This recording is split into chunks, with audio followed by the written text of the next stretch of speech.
माननीय अजीत कुमार भूया 212 and 218 combined. 212, 218 combined. माननीय अजीत कुमार भूया. Yes, sir. हाँ. माननीय मंत्री जी. First supplementary. So how many persons having permanent address in the northeastern states are appointed in last 5 years in NF Railway in Group D and Group C posts?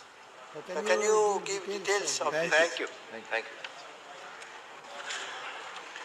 सभापति महोदय, group C और group D की जो भर्ती हुई है, अध्यक्ष महोदय 18-19, 17-18 और 18-19 के दौरान भारतीय रेल ने आरआरबी के ग्रुप सी और लेवल 1 की कुल 2,83,747 वैकेंसी थी।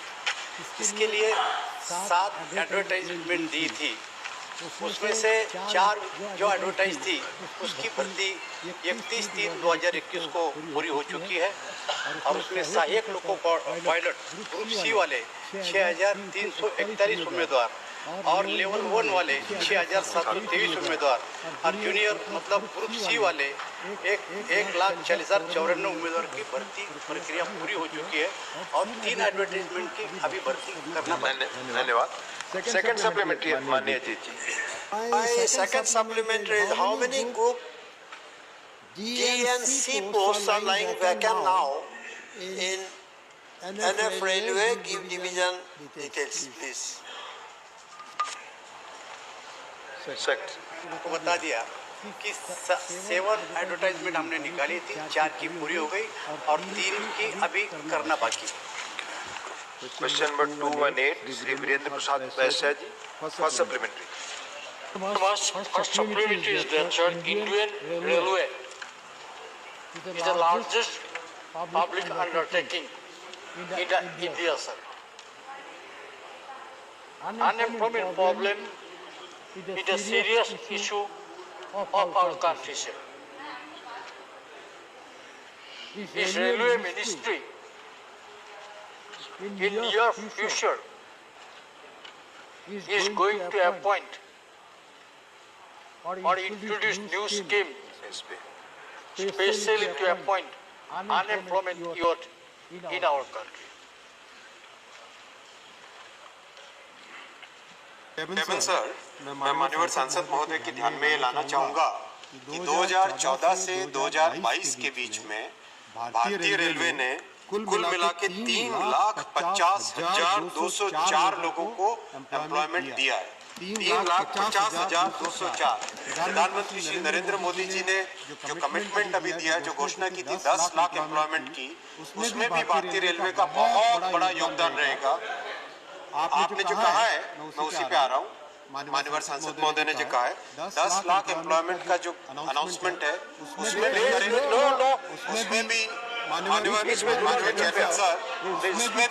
1,40,000 रोजगार रेलवे में होंगे। ये बहुत बड़ा रोजगार का माध्यम है और रेलवे उसके प्रति पूरा जस्टिस कर रही है। बल्कि इसी वर्ष में अब तक 18,000 एम्प्लॉयमेंट के ऑफर्स दिए जा चुके हैं। कुछ लोग ऐसे भी हैं जो कि 10-20 हजार इधर-उधर अनाउंसमेंट करते हैं, उसकी बहुत बड़ी पब्लिसिटी करते हैं। यहाँ तो हमने एक्चुअल इतने एम्प्लॉयमेंट दिए हैं। माननीय अध्यक्ष। धन्यवाद। माननीय नरहरि अमीन जी. उपाध्यक्ष महोदय जी, माननीय वड़ा प्रधान श्री नरेंद्र मोदी की सरकार ने कोरोना की महामारी में रेलवे मंत्रालय माननीय नरहरि अमीन जी, please. Second supplementary. Sir, the question, I have like the second question, sir. Sir, as per information available with us, near about 8,000 grade C and gate depots vacant in the NF Railway, sir. Sir, NF Railway Northeastern region is connected to the heart of the people of the Northeastern region, sir. Problem is that many person is coming to Guwahati, Maligaon, Landing, Silchar, Tinsukia, but they are not a bona fide citizen of northeastern region. Please be brief. Very serious question, sir. Would the nexus between sharp railway official by taking the fake certificate they are coming to get interview and Guwahati, and local people is deprived? Please be brief. Yes, sir. This is the question of the sentiment of the people, sir. No, sir. All I know from Honorable Minister to fill up this vacant post belongs to the northeastern region, Space NF Railway. This is the town-bound program initiated by Railway Ministry to vacant the fill up post and recruit specially from the Thank you. माननीय सांसद महोदय ने जो बहुत specific north east के बारे में पूछा है, मैं एकदम आपको स्पेसिफिक जवाब देना चाहूंगा। नॉर्थ ईस्ट में माननीय चेयरमैन सर 2019 में 860 वैकेंसीज क्रिएट हुई, 2020 में 764 हुई, 2021 में 719 हुई। इसी तरह से आरपीएफ में जो कि रेलवे की प्रोटेक्शन फोर्स है, उसमें 2019 में 41, 2020 में 29, 2021 में 17, जितनी भी ग्रुप सी ग्रुप डी की वैकेंसीज है उन सबका माननीय सांसद महोदय अगर आप ध्यान दें तो आपके प्रश्न का जवाब मिलेगा। जो जितनी वैकेंसीज हैं उन सब वैकेंसीज को ऑलरेडी फिलअप करने का प्रोसेस भी चल रहा है। नॉर्थ ईस्ट में आपको पता है कि ग्रुप सी और ग्रुप डी के रिक्रूटमेंट अभी चल रहे हैं ऑलरेडी।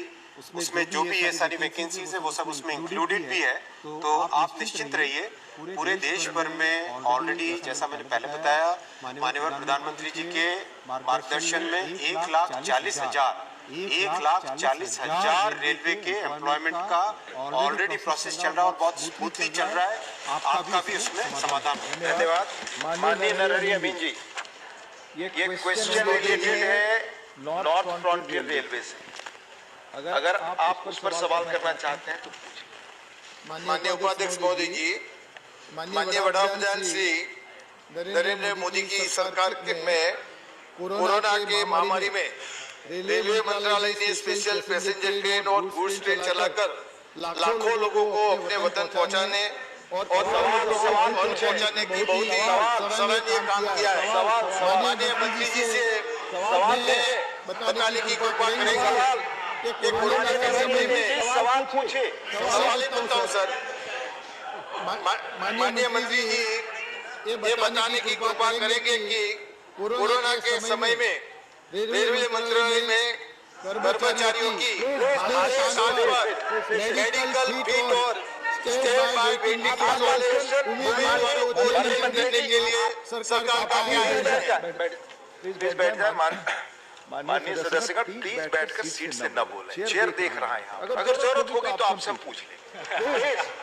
आप ये मार्क करें, क्वेश्चन है नॉर्थ फ्रंटियर रेलवे पे। आप दूसरा सवाल पूछ रहे हैं, इसलिए माननीय मंत्री जी इसका रिप्लाई नहीं देंगे।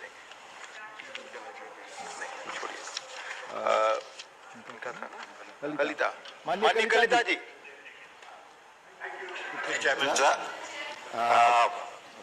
At the outset, I congratulate the Ministry of Railways for taking up this large recruitment drive in NF Railway.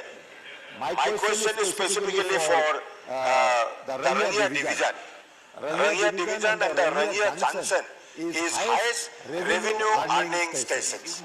But as I see that the recruitment in Group C and D is going down.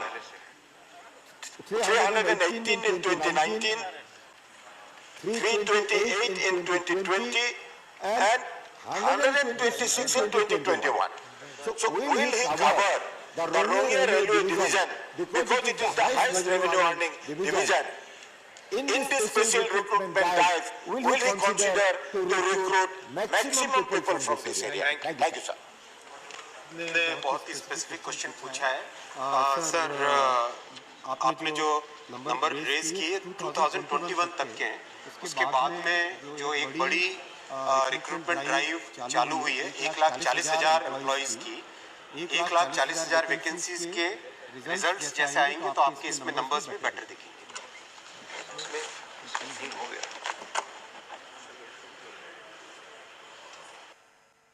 से कर रहा है जी। 3 हो गए ना, छोड़ दीजिए इसका। तो इसमें My supplementary is in relation to start question number 218. The Honorable Minister, through you, how many permanent posts have been abolished from 2014 till today in the Indian Railway? संसद महोदय ने जो प्रश्न पूछा है, मैं मानता हूं कि आप एक बहुत ही सीनियर सांसद हैं। आप जानते ही हैं कि जैसे जैसे परिस्थितियां बदलती है, आपके समय में भी और हर समय में जैसे टेक्नोलॉजी, माननीय अध्यक्ष जी, टेक्नोलॉजी बदलती है तो जॉब्स का स्वरूप भी बदलता है। पहले ज्यादातर काम डीजल से होता था रेलवे में, उसके बाद में इलेक्ट्रिफिकेशन की एक मुहिम चली। उस मुहिम में आज करीब करीब प्रैक्टिकली जितने मेजर सेक्शंस हैं देश के, वो सारे इलेक्ट्रीफाई हो चुके हैं। इसी तरीके से जैसे टेक्नोलॉजी चेंज होती है, जॉब्स का स्वरूप बदलता ही बदलता है। तो जो पुराने तरह के जॉब्स थे जिनकी रिक्वायरमेंट आज नहीं, उसकी जगह नए तरह के जॉब्स की रिक्वायरमेंट आती ही आती है। तो ये एक ऐसी प्रक्रिया है जो कि बहुत ही एक नेचुरल कोर्स में, न केवल रेलवे में बल्कि आप कोई भी सेक्टर उठा लीजिए, हर सेक्टर में अगर आप स्टेट गवर्नमेंट्स में उठा लेंगे तो वहां पर भी एक ये बात आएगी, कुछ जॉब सरेंडर होते हैं, कुछ नए जॉब्स आते हैं। You know the process. अगर आप जवाब से satisfied नहीं, you know the process how the please. तो ये कैसे इस प्रोसेस में एग्जैक्ट नंबर्स अगर आपको चाहिए तो आप जरूर आए, हम बैठ के उसमें एग्जैक्ट नंबर्स में बात। Thank you. Sushmita Dev ji, Sushmita Dev ji, last supplementary, please. Thank you, sir. To be able to recruit more employees, we need to make the network more commercially viable, sir. Northeast is an agrarian economy and they cannot afford expensive freight, sir. Will the government consider a way to make the freight rates affordable, more affordable rather, in the Northeast, so there's more demand and in turn there are more jobs, sir? Thank you, sir. Already, sir, the freight rates for Northeast are very affordable and there is very good demand also, and Railways has done many good things for making sure that the goods from all over the country are reaching Northeast primarily by the railway transportation mode. In fact, if you see, sir, the capital connectivity project of railways within the northeastern sector, the progress is huge. The annual allocations are of the tune of almost 10,000 crores, sir, for entire northeast, and that's the great commitment that Prime Minister Narendra Modi ji has for development of entire northeastern railway network. Imagine, sir, what was the situation before 2014. Not a single capital was not, I mean, forget connecting the capitals. The people were not even visiting the Northeast, so those things have totally changed now, sir. I hope the Honorable MP would like to visit many of these capital connectivity projects, and I request all the Honorable MPs, जो भी जाना चाहें, देखें वहाँ पे किस तरह से प्रोग्रेस हो रही है, किस तरह से नए प्रोजेक्ट्स आ रहे हैं और किस तरह से नॉर्थ ईस्ट के लोगों की एस्पिरेशंस को मीट किया जा रहा है। Thank you. Now supplementaries on 218. MM Abdullah ji.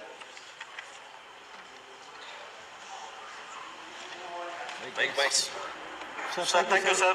Thanks for allowing me to ask the sub-question on this question. Honorable sir, whether it is a fact that the union government shows partiality towards the candidates from respective states, including Tamil Nadu, in appointments of vacancies in railway job in the state, particularly the Group D postings, sir. Thank you.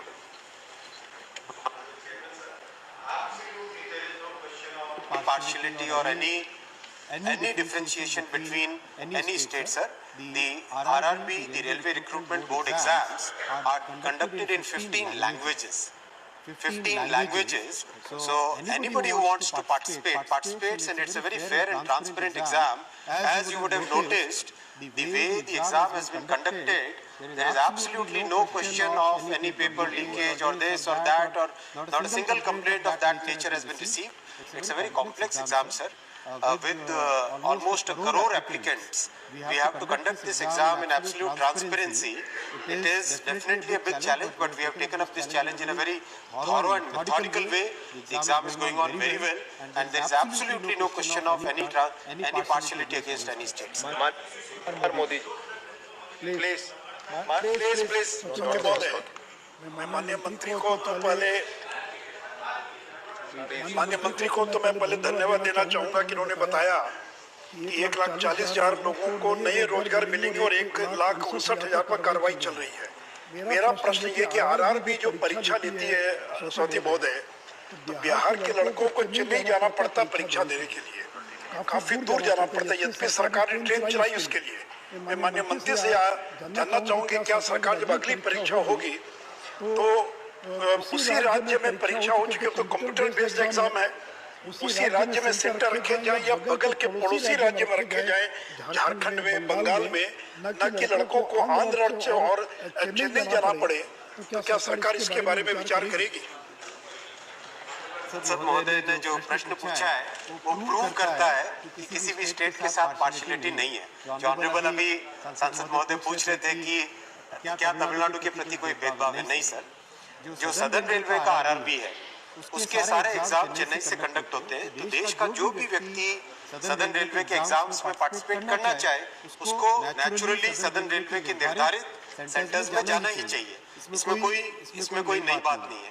रही बात एक और centres की दूरी की, इसमें मैं आपको बहुत स्पष्ट रूप से बताना चाहूंगा माननीय चेयरमैन सर, पूरे एग्जाम को कंडक्ट करने में एक बहुत बड़ा इश्यू होता था नॉर्मलाइजेशन ऑफ मार्क्स का। नॉर्मलाइजेशन ऑफ मार्क्स की इसलिए जरूरत पड़ती थी बिकॉज डिफरेंट डेज और डिफरेंट शिफ्ट्स में जो रिजल्ट आता है उन रिजल्ट्स को नॉर्मलाइज करने के लिए एक बहुत ही complex but very scientific formula बनाया हुआ था। It was a good mathematical formula derived out of IIT के प्रोफेसर्स ने बनाया था। उससे लेकिन लोगों में एक स्पष्टता नहीं आती थी। That's why we decided that all the exams should be done in one day, single day, so that normalization की जरूरत नहीं पड़े। इसी के लिए कुछ केसेस में, कई सारे केसेस में डिस्टेंस ज्यादा पड़ी सेंटर्स की, लेकिन उससे फायदा ये हुआ कि नॉर्मलाइजेशन की कॉम्प्लेक्सिटी उससे दूर हो गई। जितना भी इंटरेक्शन हुआ है स्टूडेंट कम्युनिटी के साथ और जो लोग एग्जाम दे रहे हैं उन सब ने इस चीज को बहुत सहर्ष वेलकम किया है। और इससे एक जो बहुत बड़ा कंफ्यूजन आता था हमेशा कि भाई मेरे मार्क्स कितने हैं, मैंने अगर 48 लिया और नॉर्मलाइजेशन के बाद में कोई दूसरा नंबर आ रहा है, तो that confusion is now gone sir. So that's a very nice innovation that we have done in this entire exam process. धन्यवाद। Question number 213 Shrimati Shanta Chhetri ji. माननीय मंत्री जी, first supplementary Shanta ji. With due respect and your kind permission, I would like to ask my supplementary question is in budget 2020-21.